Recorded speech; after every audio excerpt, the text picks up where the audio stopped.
Namaste to everybody. I want to take this chance while I have it to wish you all Merry Christmas, as we say in the West, to everyone. And a very special time for millions and millions and millions of people around the world.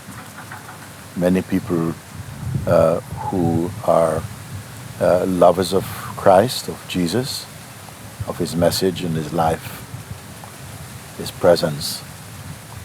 And so Christmas is the time when people especially focus their attention, giving thanks for Christ's presence in the world, His continued, the spirit of His presence in the world to this very day. So many people we know who have visions, who have experienced meeting the Lord, not only as an idea, not only as a memory, but as the living Christ, the living being. And so today I wanted to just have a few words about this. For me, in growing up in a very Christian place in Jamaica, I was introduced to Christ at a very young age. The stories of Jesus, the parables of Jesus, the life of Jesus was very inspiring for myself and many, many people who were brought up in Jamaica, because He was our role model.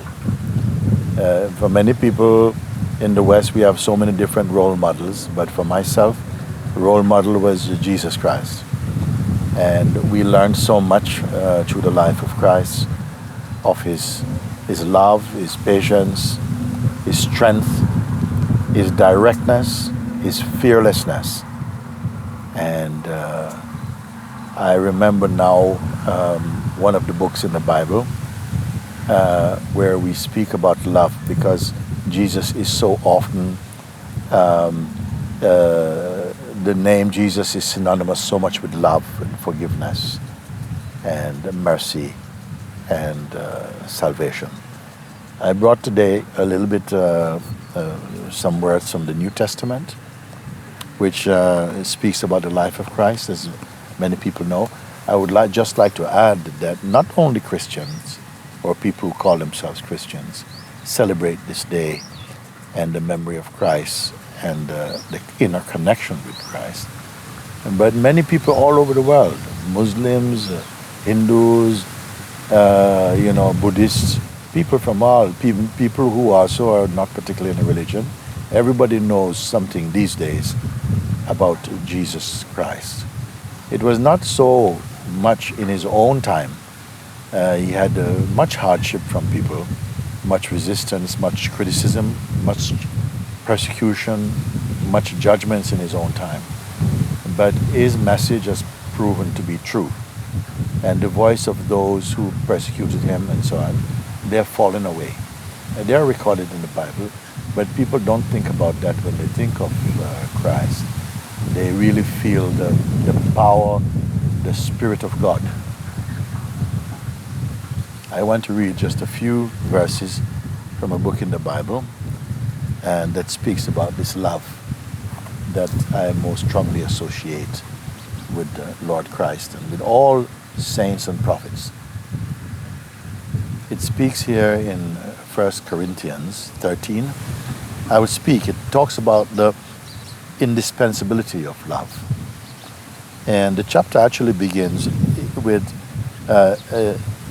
these words. It says, "If I speak in the tongues of men or even of angels, but do not have love, I am only a resounding gong or a clanging cymbal." What it means?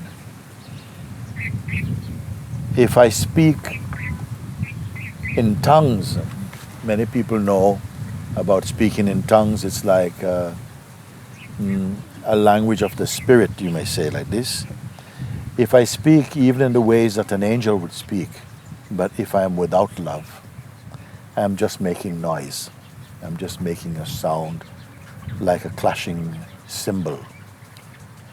It continues, if I have the gift of prophecy and can fathom all the mysteries and all knowledge, and if I have faith that can move mountains, But if I don't have love, I am nothing.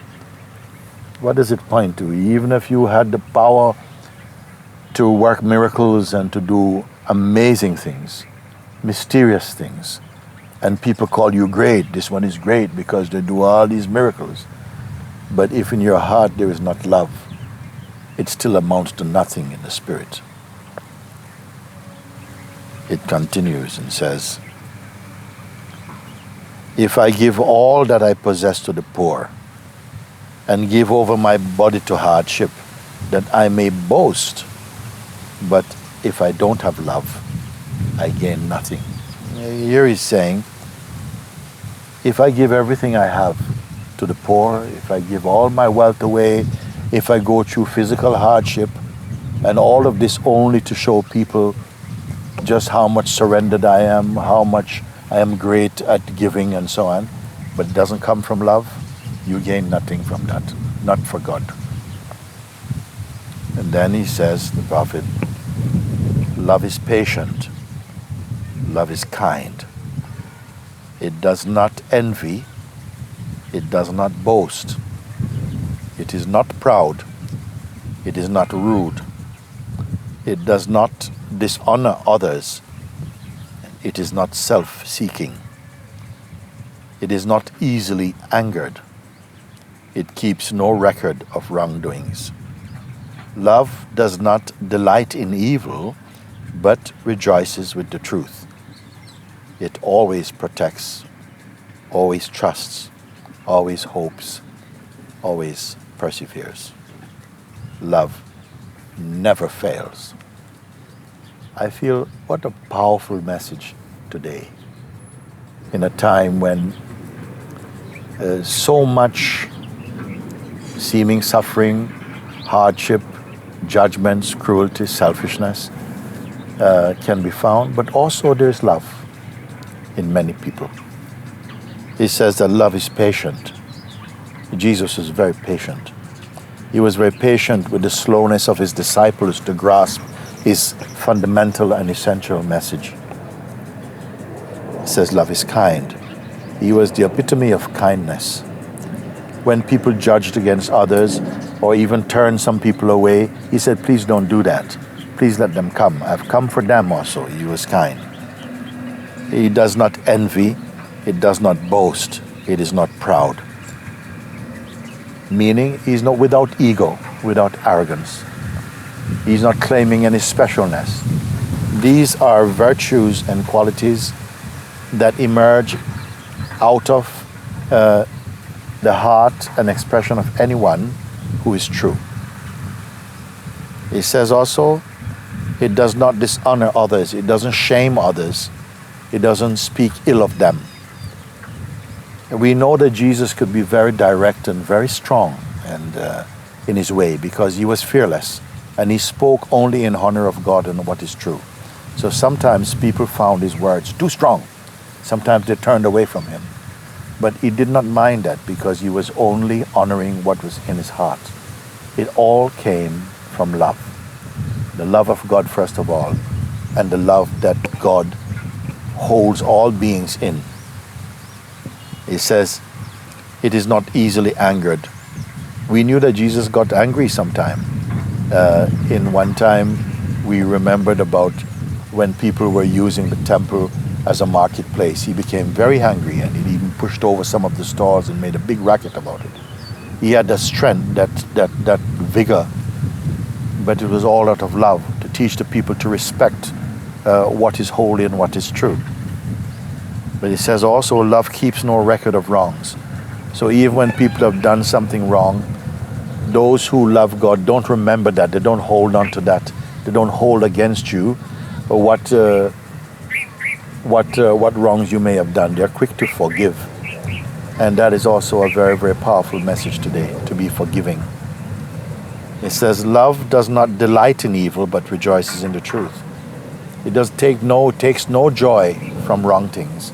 It is very happy when we are truthful. He says, love always protects, always trusts, always hopes, always perseveres. That is clear enough. And finally, in the closing words, it says, love never fails. should never fail. We must, again, not just only cultivate love in our outer expression, but to find the love that is inherent in our being. When we discover that, it's not so much about expressing outwardly, because what you express outwardly should come from your heart and not just from your mind. So today, I feel to share this message with you, to remind you that all come from God, and God is the essence of ourselves. We must honor that. When we honor that, when we trust, when we love God, that love spreads out universally to all beings. It's not that you have to go around hugging people everywhere, but you must have that heart which holds all beings to be equal in your heart, the same like yourself. God bless you. Have a Merry, Merry Christmas. Enjoy your families. Think of those who are alone and hungry at this time as well too. Say a prayer for them. If you can, some of you I know at Christmas time you go out, you serve food to the poor and these type of things. This is living in the spirit of Christ. Happy Christmas. Okay, God bless you. Thank you.